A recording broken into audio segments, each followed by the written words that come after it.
हमारे आरएसएस के भाई कहते हैं, विश्व हिंदू परिषद के लोग भी कहते हैं कि इस देश में रहने वाला हर व्यक्ति, हर इंसान हिंदू है, लेकिन इसकी कोई दलील नहीं है। यह भी अटकलबाजी है, मनमानी अटकलबाजी है, जो चाहा सो बोल दिया। क्या दलील है इसकी भाई कि इस देश में रहने वाला हर व्यक्ति हिंदू है? लेकिन इस बात की दलील है कि एक ईश्वर की पूजा करने वाला हर हिंदू मुसलमान है। इस्लाम की बुनियाद है ला इलाहा इल्लल्लाह, परमेश्वर के सिवा कोई पूज्य नहीं है। और यही बुनियाद सनातन वैदिक धर्म की है। संसार के सबसे पुराने ईश ग्रंथ ऋग्वेद के मंडल 1 सूक्त 7 का 10वां मंत्र है, इंद्रम वो विश्व तस्परिहवा महे जनेभ्या अस्माकम अस्तु केवलः। ऐ मनुष्यों, तुमको अत्यंत उचित है कि मुझ एक परमेश्वर को छोड़कर किसी दूसरे देव को कभी मत मानो, क्योंकि पूजा करने योग्य एक मुझ परमेश्वर को छोड़कर कोई दूसरा देव नहीं है। श्रीमद् भगवद गीता में है, मत्तः परतरम नान्यत् किंचिदस्ति धनंजय। पूजा करने योग्य मुझ परमेश्वर से के अलावा कोई परमेश्वर नहीं है।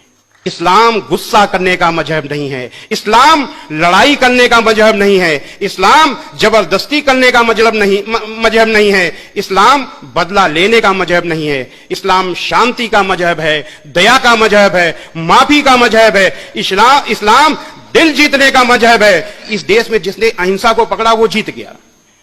कुरान में भी यह अहिंसा मौजूद है। अहिंसा का मतलब मन वचन कर्म से अहिंसा, नॉन वायलेंस। मन वचन कर्म से अहिंसा का मतलब है कि किसी को किसी भी तरीके का कष्ट पहुंचाने के लिए सोचो भी नहीं, ये मन से है। कोई ऐसी बात मुंह से बोलो नहीं कि उसको कष्ट पहुंचे, ये वचन से है। और कर्म से कोई ऐसा काम न करो जिससे उसको कोई कष्ट पहुंचे, ये मनसा वाचा कर्मणा अहिंसा है। और ये मनसा वाचा कर्मणा अहिंसा कुरान मजीद में मौजूद है।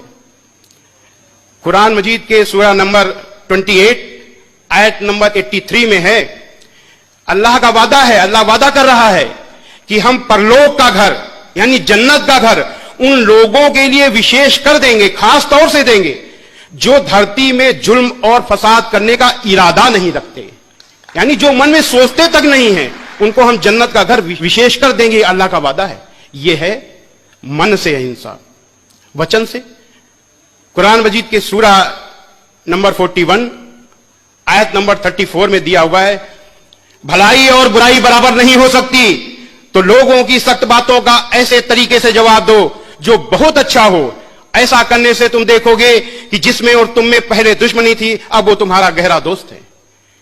यानी अगर कोई व्यक्ति आपसे सख्त तरीके से बात कर रहा है, गाली दे रहा है, तो आपको गाली नहीं देना, कुरान का हुक्म है।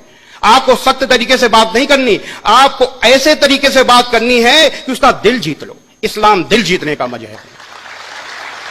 ये वचन से हिंसा। और कर्म से सूरा नंबर 5 आयत नंबर 32 में है, जिस किसी ने एक निर्दोष का कत्ल किया तो मानो उसने सारे इंसानों का कत्ल कर दिया, और जिस किसी ने एक निर्दोष को बचाया तो मानो उसने सारे इंसानों को जीवन दे दिया, जान डाल दी, सारे इंसानों में जीवन डाल दी। यह कर्म से हिंसा। यही है इस्लाम की मनसा वाचा कर्मणा अहिंसा। और अगर इस अहिंसा को अपनाया गया होता तो आज इस देश की हालत दूसरी होती। इस अहिंसा की तरफ देखा भी नहीं गया। और वो हिकमत मौजूद है कुरान मजीद में, वो हिकमत मौजूद है, अल्लाह की हिकमत है। वो अल्लाह की हिकमत कहां है? सूरा नंबर 3 आयत नंबर 64 में है कि आओ एक ऐसी बात की ओर जो हमारे और तुम्हारे बीच समान है कि हम परमेश्वर के सिवा, ईश्वर के सिवा किसी की बंदगी न करें। यह अल्लाह की हुकूमत है। इस प्लेटफॉर्म को अगर पकड़ा गया होता तो हम कब का कामयाब हो चुके होते, लेकिन हमने इसको नहीं पकड़ा।